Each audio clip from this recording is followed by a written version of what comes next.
The International Space Station could soon operate without a crew for the first time in nearly 2 decades, and this obviously comes after yesterday's launch failure. That's right. Now this morning, Russia suspended manned Soyuz flights while it investigates. John Potter reports on how that puts all U.S. manned missions on hold. And there is liftoff. 2 minutes into a 6-hour flight to the International Space Station, the crew of 2 aboard a Soyuz rocket knew something was wrong. Their craft shook, and they felt a sudden weightlessness. You could see the moment a rocket malfunction triggered an automatic abort system, separating the capsule and sending them into ballistic descent. Parachutes guided them down roughly 250 miles from the launch site.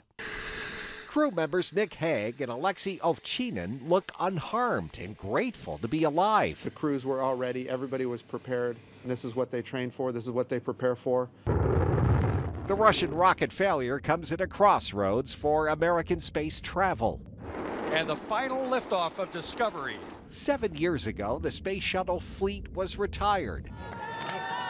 Ever since, NASA has paid the Russians roughly $80 million a seat to fly its astronauts to the space station.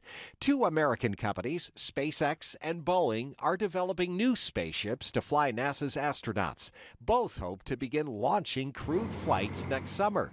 But there's deadline pressure. America's Soyuz contracts with the Russians end next July. Schedule pressure is never going to get in the way of making sure we have a safe vehicle to fly.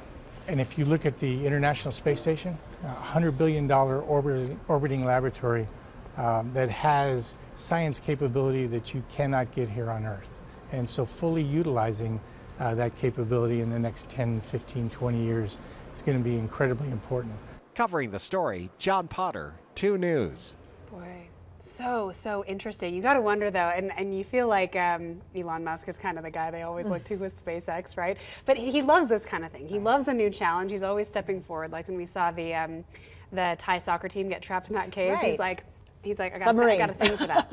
Yeah, I got a thing for that. right. So Elon Musk, I got a thing for that. Yeah, Here, it's have a fascinating to rocket. see the future of, yes, and what the U.S. is going to do next. But one thing that struck me is, you saw the video of the 2 astronauts getting on the rocket yesterday and waving, and we all remember, some of not so successful launches in the past, and it's heartbreaking, and you wonder, like, could this be it?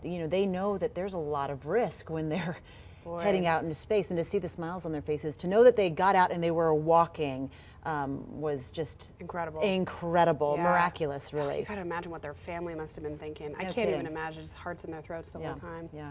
Unbelievable. Happy to see they're safe. No kidding. All right.